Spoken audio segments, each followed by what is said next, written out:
morning people, kita berjumpa lagi dalam podcast Interpol, interupsi politik namanya. Kita tidak hanya bicara politik, tapi juga menginterupsi dengan hal yang lain, termasuk kali ini dengan tamu yang tidak kalah istimewa dengan episode-episode sebelumnya. Di hadapan saya ada pengusaha jaringan rumah makan Sari Mande, seorang pekerja keras, seorang pecinta bola, memiliki rasa kemanusiaan yang sangat tinggi di tengah-tengah usahanya yang luar biasa, khususnya di antara karyawan, keluarga, orang-orang terdekatnya. Nanti kita juga saksikan banyak testimoni yang menyatakan seperti apa figur yang ada di depan saya. Bang Simon Nainggolan. Apa kabar Bang Simon? Sehat? Baik Mas, apa kabar Mas? Sehat-sehat. Senang akhirnya bisa datang ke studio, ke newsroom untuk podcast Interpol 5 pagi. Terima kasih udah diundang. Sehat, Ini sehat. suatu kehormatan saya. Bang Simon, kita to the Ya, point. Kita akan membahas ini, mungkin nanti kita kasih nama tengah apa, Simon Sari Mande Nainggolan atau bagaimana. Jadi kita akan membicarakan, nanti akan kita banyak berbicara tentang usaha yang Bang Simon geluti. Tapi secara umum ceritakan kepada kami, kepada morning people ini, seberapa keras sih Bang usaha kuliner di Jakarta saat ini, rumah makan, restoran dengan berbagai diferensiasinya di masa kebangkitan ekonomi pasca pandemi ini. Oke. Kita mundur sedikit sebelum pandemi itu bisa saya bilang baik-baik saja semuanya. Begitu pandemi kita kebetulan kami mengelola ada sekitar 12 cabang. 12 cabang Jakarta dan sekitarnya.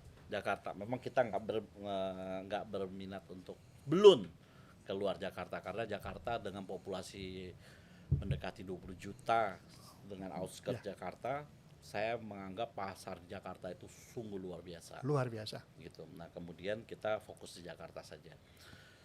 Dihantam pandemi. Pandemi datang. Nah, itu masa-masa yang Kegelapan benar. satu dunia nggak pernah bisa menyangka. Problem demi problem dari 3 bulan pertama, justru bulan pertama saya sendiri mengalami kena COVID dan cukup parah, terpapar, orang tua meninggal, terus kemudian huru hara, istri kena, anak kena, pembantu kena, semua orang di rumah kena. Jadi, tapi di satu sisi itu saya bisa bilang blessing atau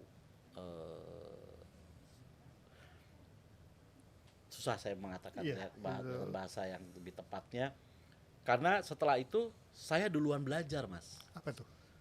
Bahwa kondisi itu orang masih was-was menjaga diri, saya udah selesai. Prosedur yang harus dijalanin saya udah duluan. Saya kena bulan Maret awal, April saya selesai. 2020. Iya. Saya selesai. Mei kita Lebaran. Iya. Masih belum ada vaksin. Ya. Semua pegawai mengatakan November, waktu itu didengung-dengungkan November selesai. Saya masih ingat sekali, saya panggil mereka, saya bilang, saya kok ngelihatnya Lebaran depan kalian juga nggak bisa pulang kampung. Marah mereka Mas. Getting worse. Marah mereka.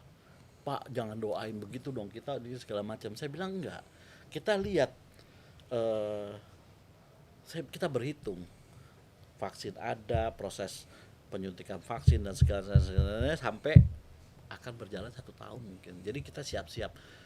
Itu yang saya bilang mungkin blessingnya adalah ketika saya duluan, kemudian kita menyiapkan diri dengan kondisi yang terburuk itu, kita konsolidasi secepat mungkin Mas waktu itu. Bisa kita bilang pegawai kita satu pun nggak ada yang kita rumahkan. Kita nggak ada yang rumahkan. Satu persatu saya harus menelan pil pahit untuk menutup cabang. Nah, sebenarnya menutup cabang itu yang paling berat adalah menahan ego. Ada prestis. Sejarah dulu berdirinya. Ya, satu persatu kita tutup, Nah, pegawai yang terkena dampak, kami tarik ke tempat yang masih buka. Pasti pengunjungnya berkurang. Pada saat itu kita berjualan online. Kita kuatkan online kemudian kita kuatkan delivery. Oke. Nah, jadi pegawai-pegawai yang tarik kita bilang, jadi pasukan delivery. Kita kasih insentif, sekali pengantaran ada insentifnya. Nah, kemudian saya ambil sejumlah uang, tunjukkan ke depan. Ini kita hidup 1 tahun ke depan. Kita hidup 1 tahun ke depan. Terserah kalian mau dihabisin 3 bulan, mau dihabisin 6 bulan, Ya, ya, ya. atau mau dihabisin 1 tahun. Cadangan devisanya ini nih. Benar sekali. Jadi sekarang saya bilang gitu. Kalau mau panjang, sini saya bantu ngaturnya. Tolong kalian kasih daftar pengeluaran, expenses rumah tangga dan bla bla bla, itu saya ikut. Kalau yang bergaji, saya ambil contoh, bergaji 4 juta, tentunya kita sekarangnya habis itu dia dapatnya kurang lebih sekitar menjelang 2, katakanlah separuhnya. Semua dipotong. Ya. Kemudian untuk dapat tetap 4, saya harus subsidi 2 juta. Oke. Kemudian saya bilang, kalau semuanya disubsidi dengan angka yang full, ini uang sebentaran. Bisa cuma 3 bulan mungkin, saya bilang, atau 6 bulan. Mari saya bantu. Jadi saya minta list mereka pengeluarannya. Bayar uang sekolah anak, bayar kontrakan yang mesti dikontrakan.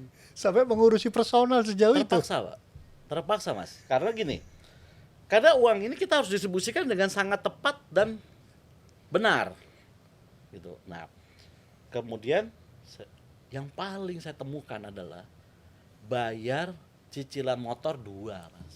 1 orang kerja gaji sekian, kreditnya. Cicilan motor 2. Nah, saya bilang ini motor kena 2 sama istri saya sama saya. Oke. Kalau gitu kurangin 1. Lah, piye istriku, Mas? Pak, katanya. Loh, kamu ke tempat kerja kan dari pagi sampai malam nggak ngapa-ngapain motornya. Lah, berarti istrimu kan bisa nganter, bisa nyetir motor. Ya wis nganter. Gitu, nganter. Kemudian ada beberapa yang cicilan HP-nya 4. Terkuak semua nih, Bos. Iya.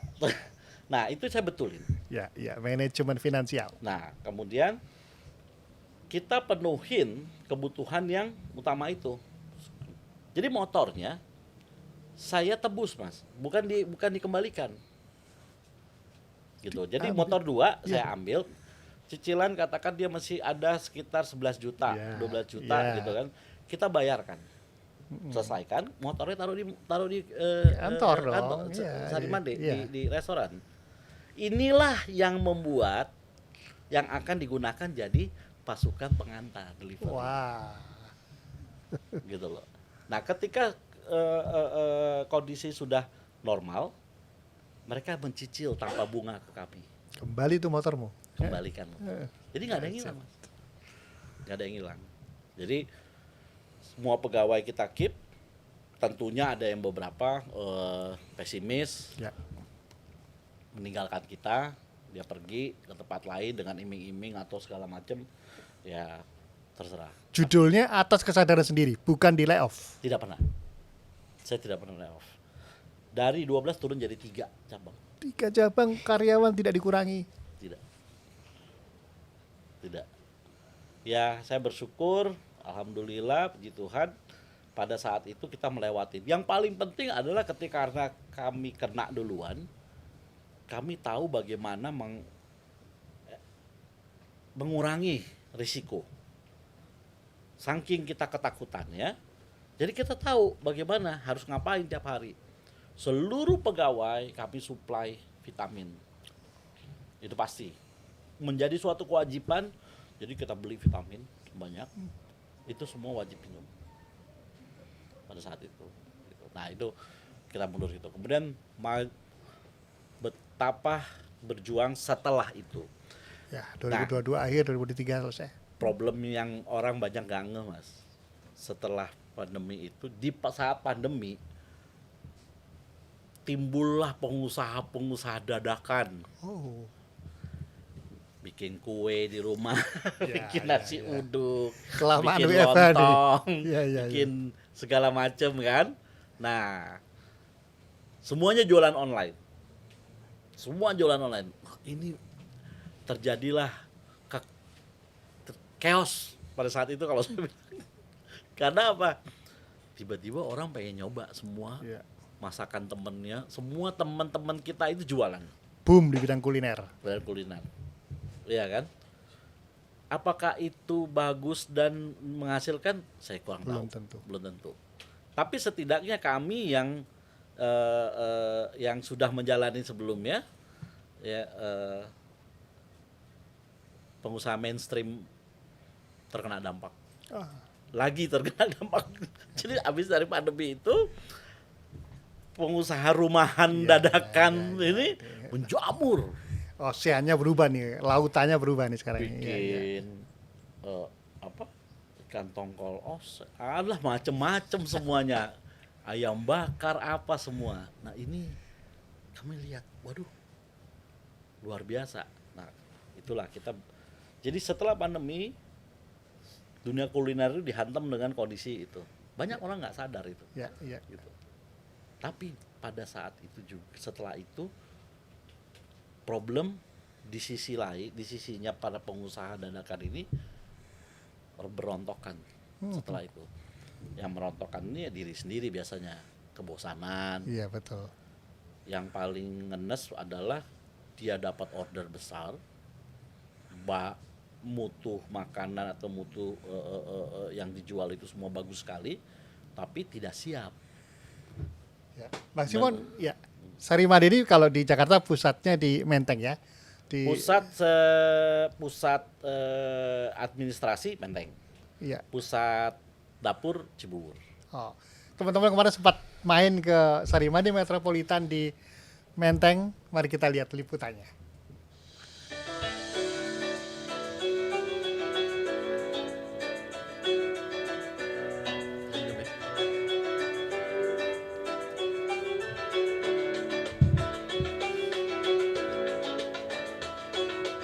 Perkenalkan, saya Farid Asidik, manajer Sarimande Metropolitan. Pada malam hari ini kita bisa bertemu dengan 5 pagi.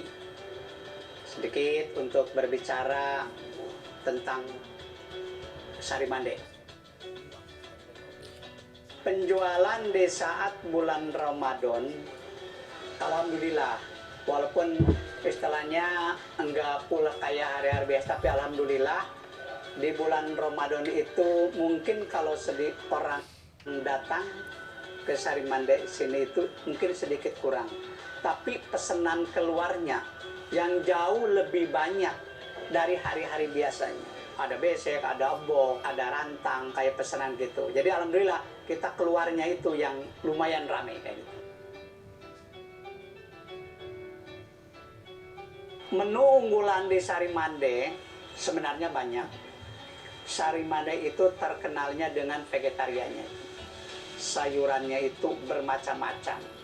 Ada unggulannya itu, ada ayam pop, ada ayam bakar batu sangkar. Mungkin di tempat orang belum tahu bahwa ada ayam bakar batu sangkar, tapi di Sarimande ada. Ada ayam kemangi dan spesialisnya juga di sini itu ada daun singkong jantung pisang. Mungkin itu yang pertama yang menciptakan dan menemukan daun singkong jantung pisang itu adalah di Sarimande. Di sini yang pertama adanya itu. Bang Simon Nenggolan itu kalau untuk saya khususnya pribadi saya dan teman-teman itu tidak bisa diragukan lagi. Seorang orang hebat. Dia orang rendah hati.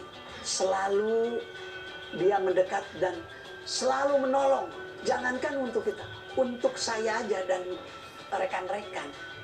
Dia sangat perhatian banget. Dia dari Sarimande itu tidak semata-mata ngambil keuntungan. Dia semata-mata untuk bareng-bareng, untuk menolong gitu. Apalagi di waktu di saat pandemi. Dia nggak memikirkan keuntungan. Yang penting restoran buka, karyawannya sejahtera masih bisa bertahan, dan alhamdulillah dia di cover terus biaya kehidupan, biaya hidup waktu saat pandemi. Bang Simon lah yang mengcover semua biaya karyawannya itu.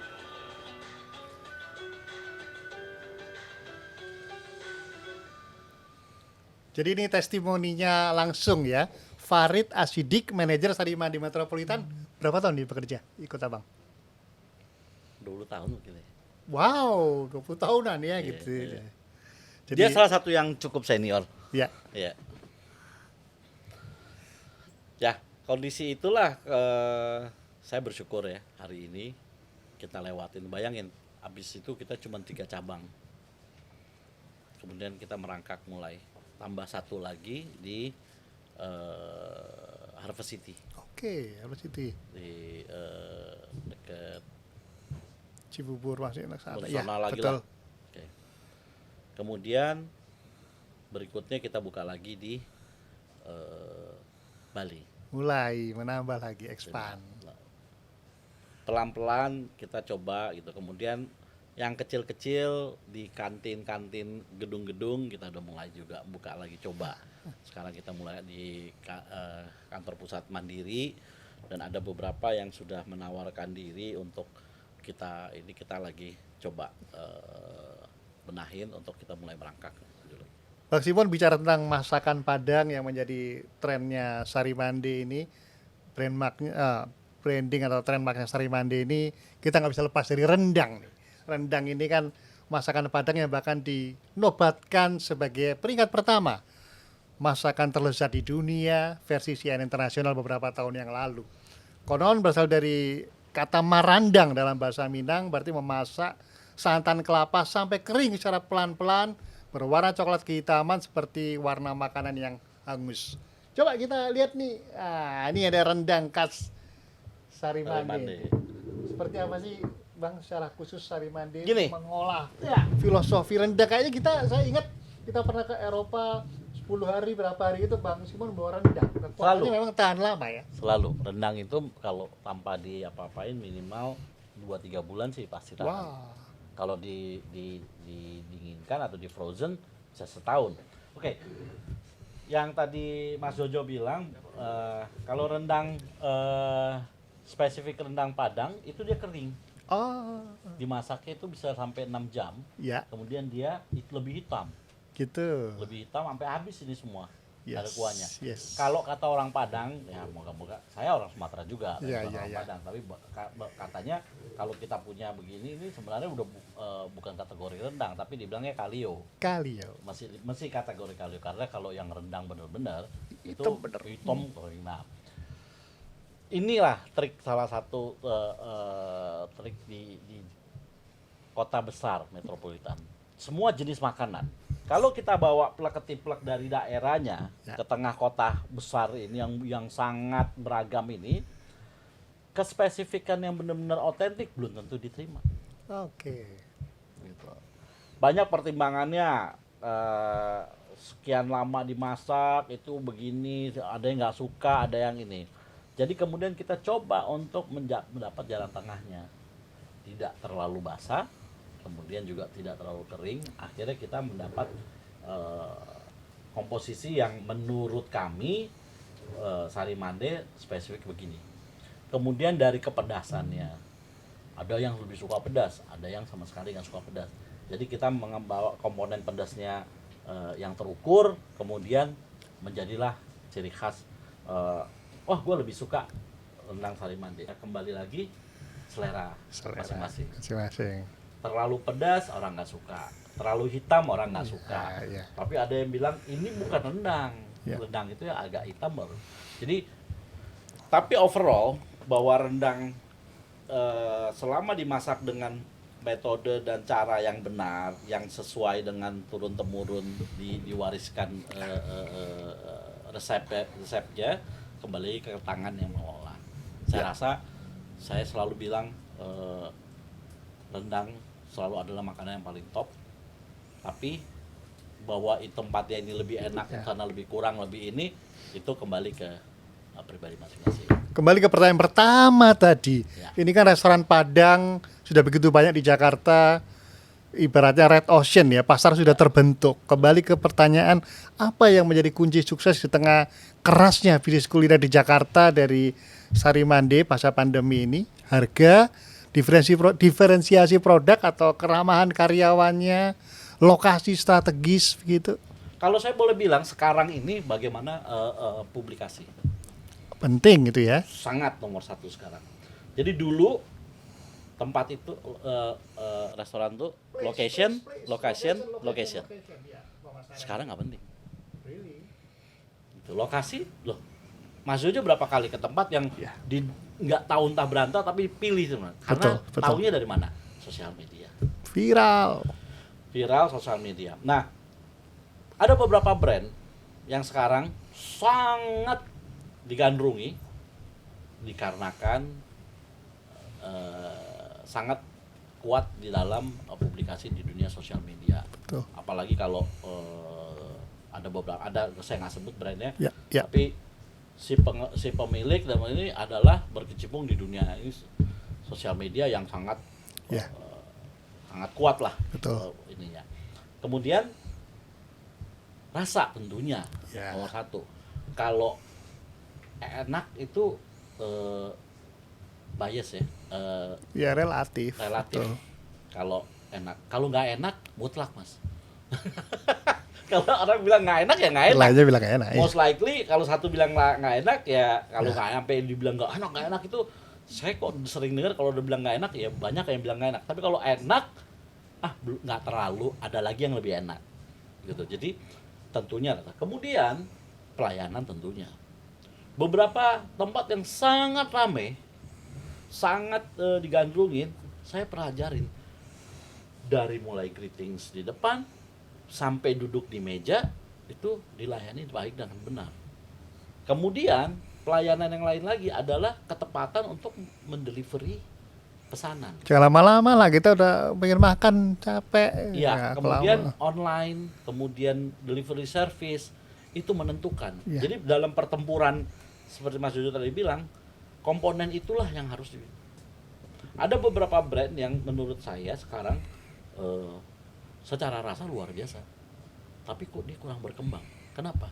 Terlambat untuk penetrasi ke dalam dunia sosial media. Kita bicara sekarang umur rata-rata umur konsumen kita sekitar 25 sampai 45 something 50. ya, Di atas betul. 50 mulai pikir-pikir untuk makan padang. Benar kawan? Ya, Iya kan? ya. Mulai pikir-pikir. Nah, yang sekarang umur 45 50-an makan itu karena waktu umur 25 udah kenal brand-brand ini. Kenal ya, Ya, sangat kan? loyal. Nah, kalau nggak dari sekarang kita bicara membuat kekuatan secara sosial media dan publikasi yang lebih baik mengenai makanan Padang ini, bagaimana 15 tahun ke depan? Anak umur 10 sekarang umur 25, anak umur 15 sekarang umur 30, apa dia masih mengenal ini? Betul. Jadi kembali lagi tadi bagaimana di dunia pertempuran di khususnya masakan Padang ini, ya mau nggak mau mas, kita harus mengikuti perkembangan zaman, itu mutlak kalau menurut saya. Jalan Sabang tahu? Yes. Ya, Jalan Sabang itu panjangnya kurang lebih 600-700 meter. Tapi Sampai 1 kilo. apapun ada di sana. Jangan sebut makanannya, masakan Padang aja di situ. Kurang lebih yang saya tahu sekitar 10. Wah. Lebih. Ya. Hidup berdampingan Agus Salim puluhan segitu tahun. doang. Iya. Jalan Sabang, Jalan Agus Salim. Yes. Hidup dari ujung lampu merah ke ujung satunya, kanan kiri restoran Padang itu hidup berdampingan puluhan tahun. Itu kurang lebih 10. Itu hidup mas. Belum lagi gempuran ada sate, Yes, ada ada nasi goreng mie gila, Aceh ada segala 2 saya tahu macam ya. gitu semua. Nah artinya sebenarnya masa depan makanan ini sangat luar biasa kekuatannya. Tinggal lagi bagaimana kita mau maintain, harus masuk ke dalam dunia yang sudah berubah ini. Nah kayak wawancara sama Mas Jojo ini menjadi penting mas, karena banyak orang belum mengenal atau sudah mengenal tapi zaman sekarang cuman lihatnya di sini gitu. Kalau nggak ada di dalam sini ya ketinggalan gitu mas. Oke Bang Simon, jadi Anda sudah lebih dari 20-an tahun untuk ada di bisnis kuliner begini. Sementara ada sorotan juga ke masyarakat bahwa Indonesia ini minim entrepreneur, Bang. Pengusaha itu minim. Orang masih suka jadi gajian, kerja-kerja PNS atau korporasi begitu. Kalau mau membuka sebuah usaha, khususnya kuliner, tipsnya apa sih, Bang? Wah, udah terlalu rame itu, Mas, ngapain? Banyak saingannya. Gini, kalau mau jadi pengusaha, orang selalu berpikiran bahwa ada modal. Harus ada modal dulu, nggak punya uang saya. Habis ada modal, harus punya skill. Kalau saya mau jadi pengusaha makanan, saya harus masak. Saya pengusaha cukur rambut, saya harus belajar cukur rambut. Kursus barber dan bla bla bla. Mas, itu dulu. Itu dulu. Sekarang Sekarang gini, Mas. Apakah ada orang yang tidak suka nasi goreng? nggak ada dong. Indonesia fried rice, orang luar negeri pun nyari. Oke. Mas Jojo punya saudara atau teman atau pegawai 2 orang, kemudian minta kerjaan sama Mas Jojo misalnya. Oke, tunggu sebentar. Mas Jojo punya langganan tempat nasi goreng nggak? Yang paling diminatin, yang paling difavoritkan? Ada dong. Ada. Datang ke tempatnya, Ya. Pak, saya ini punya saudara 2. Nyusahin saya nih, minta kerjaan. Boleh nggak saya titip di sini yang ngegaji saya? Oke. Oke, yang ngegaji saya. Ngapain dia sini? Cuciin piring atau potongin, terserah Bapak mau suruh apa. Mas, kalau ada orang dikasih bantuan, ada nolak. Nggak perlu bayar. Nggak perlu bayar. Mau dong. 99%. Mau. Hah? Iya.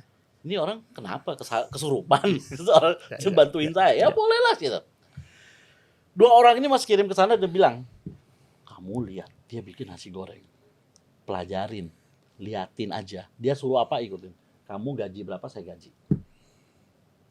Oke, 3 bulan ngerti nggak dia?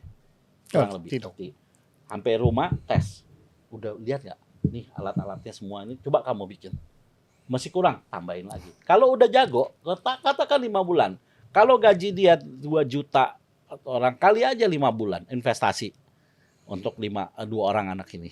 Begitu dia bisa karena dia lihat, kemudian biasanya nih Mas, kalau udah habis suruh potong-potong, disuruh gongseng-gongseng, disuruh ini kan, kemudian dia akhirnya bisa. Ketika bisa, Mas, modalin aja Mas. 1 gerobak 10 juta paling banyak sama tempat duduk, jualan. Pengusaha nggak Mas? Pengusaha dong. Bisa masak nasi goreng nggak? Enggak. Jadi tipsnya kalau Anda mau berusaha, harus mencoba. Jangan takut terhadap segala persaingan. Nah, kemudian itu kalau yang saya bilang nggak perlu ada skillnya.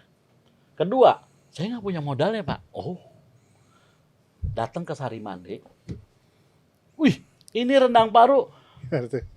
Mas Simon, boleh bantu saya jualin nggak? Iya. Oke. Ya. Maksudnya, Mas Jojo foto, masukin ke IG-nya, jualan, tapi tanpa nama Sarimande. Jojo, udah Jojo, Uni Sari, bikin stikernya, taruh di foto, masukin ke IG. Diperbolehkan. Mas Jojo belinya dari saya. Ya. Yang kejual barang siapa? Barang Mas Simon dong. Salahnya di mana Mas? Brandingnya saya tutup. Kenapa? Ya nggak apa-apa lah. Oh gitu ya. Pengusaha nggak? Pengusaha. Pakai modal nggak? Harganya kita naikin dong. Oh iya dong. Ya, Pakai modal nggak? Minta diskon dari saya. Iya. Habis itu naikin lagi sedikit. Pengusaha nggak? Pengusaha. Iya dong. Pakai modal nggak? Pakai sedikit. Nanti kembali. Sosial media modalnya. Begitu ada orderan, kirim ke kami. Oke. Oke? Kami yang mengantar. Tolong diantar ke nomor sekian, ke alamat sekian-sekian. Pengusaha nggak Mas? Usaha dong. Jadi Nah, itu ya. Jangan menyerah. Banyak itu, jalan. Banyak jalan. Gitu. Ini kami bikin. Ya ceritain tadi rendang-rendang itu diversifikasi Oke. seperti apa nih? Ini sebenarnya ide-ide untuk membantu banyak orang-orang untuk bisa jualan di rumahnya. Oke. Ini rendang paru. Yes. Oke. Sangat enak untuk pergian sama. Tahan berapa lama? 6 bulan bisa, 1 tahun juga bisa, Mas. Kemudian sekarang kan lagi viral tuh vegetarian, Yes. tapi pengen makan rendang. Pengen makan rendang. Kita bikin tempe, Rendang tempe. Iya nih. plain base. Kemudian singkong, Mas. Iya Gitu loh. nih. Vegetarian Nah, tapi rendang. Kita bikin begini. Ini sebenarnya yang kita harapin siapa? Teman-teman semua bisa jualin. Nice. Pertama jualin, kemudian Bang Simon, boleh nggak aku kurangin, aku pakai kontainer aku sendiri gitu, pakai namaku. Loh, kenapa nggak? Ya. Nah, semua ini kita terus saya pikirkan diverifikasi untuk bisa selain daripada saya berjualan, tapi di saat yang bersamaan saya bisa bantu teman-teman. True story, baru 3 bulan 4 bulan yang lalu, teman datang jualan risol ke saya. Yes. Isinya mayo, risol mayo Ya, pakai bikin sendiri lah dia. smoke beef. Long beef ya. Gitu. Dia datang ke saya, bantulah Bang. Mohon maaf dia lagi kena masalah di keluarga, banyak Kewajiban diselesaikan. kewajiban yang sangat harus dipenuhi tapi kekurangan. Dia datang bawa 50 risoles mayo itu kejualan ke saya. Saya itu kan karena menganggap saya mampu untuk beli, nggak jualan 50 sen gini. Ini kalau saya beli buat sopo ya, sopo sih makan. Iya. Tapi karena temen, Ya. ya udah saya beli, terus saya bagi-bagiin ke orang. Terus saya cobain dong Bang Simon, saya coba. Mohon maaf, nggak jelas rasanya. Ya kemakan, tapi ya udah gitu loh, nggak mungkin kita, enak banget, gue mau repeat, gue mau beli lagi, enggak. Terus saya bilang sama dia gini, Mbak, saya bilang, jujur ya, ini nggak akan kemana-mana, nggak akan, kayak beli itu karena saya nolong kamu. Yes. Tapi karena kamu teman saya mau nolongnya. Coba deh rubah. Ini ada berapa juta orang yang bikin rendang risoles mayo begini. Kamu punya rasanya dibandingin yang lain juga jauh sekali karena jelas dia jual murah, ya semua bahan bakunya murah. Kualitas di bawah ya. Kemudian saya bilang gini sama dia, coba ini yang bikin kamu sendiri atau suruh orang? Saya, dia bilang, yang bikin kulitnya ngebungkusnya dia sendiri. Oke, kalau begitu tolong bikin isinya bumbu rendang, risoles rendang. Nggak pernah ada. Ya pernah ada. Ini terus story Mas. Sekarang Ya, kalau ya. mau pesen di Sarimande ada produknya. Bikinan dia, supply ke kita yang jualan. Risoles bumbu rendang. Nah, bumbu rendangnya ambil di kita. Kemudian dia kalau dia olah menjadi risol rendang, dia jual balik ke saya. Saya jual lagi dengan angka yang lebih tinggi sedikit. Satu lagi kunci bisnis itu ya, beranilah untuk berbeda.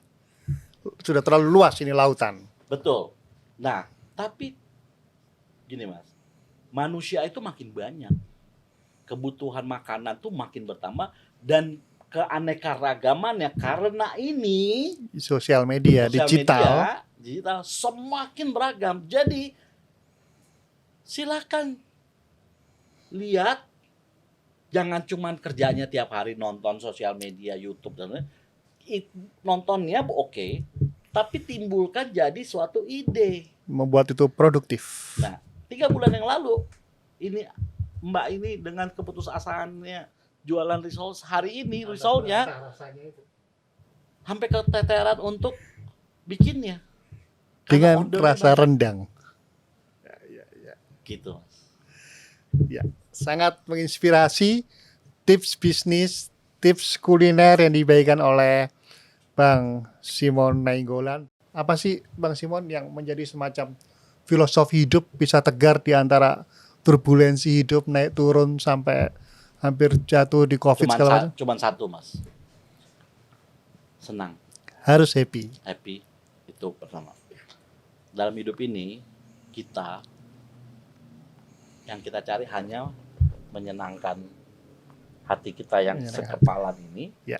sama mengenyangkan perut kita yang sejengkal ini. Bener nggak? Bener dong. Mau harganya 10 juta, Ya, mau harganya 20 juta, mau harganya 5.000 perak, mengenyangkan kenyang. dan senang. Senang. Cuman itu aja intinya, bener nggak? Betul. Karena itu kita semakin menguatkan diri ke bisnis kuliner untuk bisa menyenangkan banyak orang makanannya. Karena gini, nggak ada orang makan nggak pakai doa. Yes. Didoain, apalagi kalau makan enak tambah didoain. Didoain. Jadi kita tiap hari didoain.